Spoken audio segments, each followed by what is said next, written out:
7 मार्च है। तो अच्छा, प्रश्न था ना अर्जुन का कि किस उपाय से वो 3 गुण को अतिक्रमण करेंगे। साधन क्या है उससे अतिक्रमण करने का जो साधन है वो बता रहे हैं। अब बस सर्वश्रेष्ठ साधन और क्या हो सकता है भक्ति को छोड़ करके।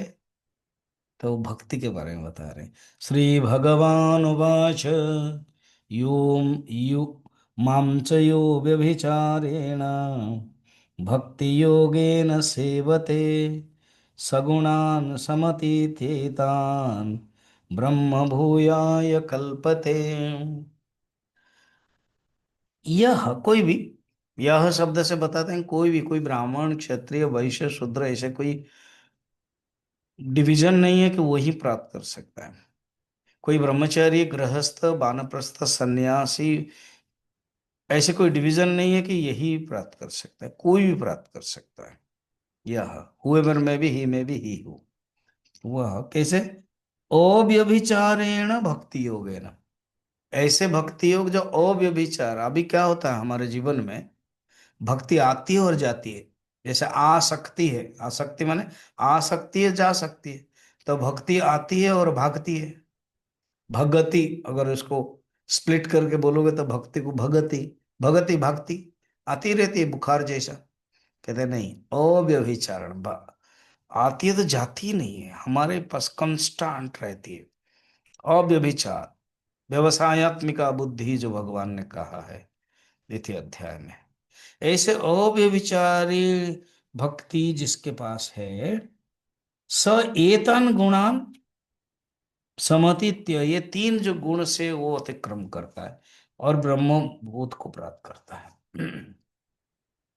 ये 3 गुण मनुष्य को बांधता है, सत्व गुण रजोगुण तमोगुण।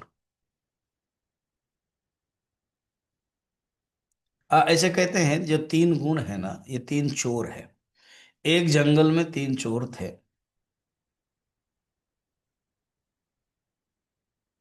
और एक चोर ने, एक आदमी जा रहा था, तुरंत जाकर के बांध दिया उसको।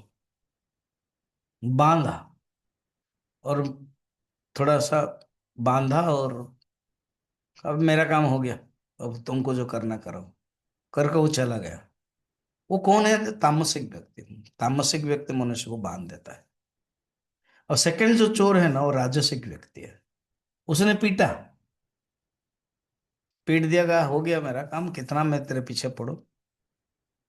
तो पीटा, उससे जो छीना, जो जो सामान है वो छोड़ दिया। जो तीसरा व्यक्ति है वो सात्विक है, वो भी चोर है मगर सात्विक है। उसने कहा कि तुम्हारा गांव किस तरफ है? ना, पूर्व की तरफ। चलो मैं छोड़ता हूँ। आश्चर्य हो गया। पहला चोर बांधता है, सेकंड चोर पीटता है, ये चोर छोड़ रहा है। छोड़ दिए। ये मेरा गांव है तो आ जाओ ना। नहीं, माफ करो, मैं चोर हूं ना, मैं तुमको यहाँ मदद कर दिया, मगर मैं अंदर नहीं आ सकता हूँ, पकड़ा जाऊंगा। तो जो सात्विक है ना, वो हमें मदद कर देता है भक्ति प्राप्त करने के लिए, मुक्ति प्राप्त करने के लिए, मगर वो नहीं आ सकता है। सात्विक गुण भी अगर रहेगा वो भी बंधन होगा, उस भक्ति के साम्राज्य में नहीं आ सकता है। भक्ति के गांव में जो आदमी रहता है वो नहीं आ सकता है। जो अपना स्वर्ग है, जो मुक्ति पथ है, उसमें सात्विक भी नहीं जा सकता है। हमें आगे बढ़ा देता है, फिर बाद में छोड़ देता है। कितना सुंदर है। और ये जो मनुष्य के अंदर जो भक्ति आ जाता है ना, वो है आश्रय। भक्ति एकमात्र आश्रय है। भगवान के, भगवान को जो वर्ण करता है। भक्ति योग माने मैं आपका हूं, भागो भक्ति है, मैं आपका हूं, ये भावना है। तो या वर्ण श्लोक है देखा जाए तो। आश्रय दोष का निवारण, अगर हमारे अंदर कोई आश्रय नहीं है तो ये आश्रय दे देता है।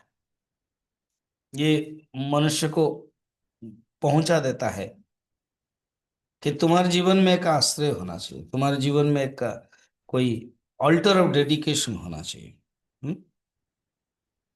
वो उसने तपस्या किया, उसने साधना किया।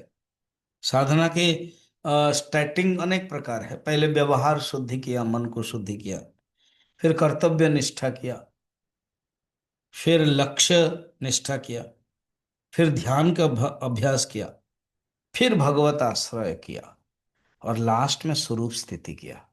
याद रखना, 6 चीजें हैं साधना में। उसने जो किया है, किस साधना से अतिक्रमण किया, यही है व्यवहार शुद्धि। टेक्निकल शब्द है ये सब। व्यवहार शुद्धि, कर्तव्य निष्ठा, लक्ष्य निष्ठा, ध्यानाभ्यास, भगवत आश्रय एवं स्वरूप स्थिति। इंटरेस्टिंग है। तो इसी प्रकार उसने प्राप्त करके भगवान को पास पहुंचा है। ये जीवन में धन्य हो गया वो, ये बात बताई गई है।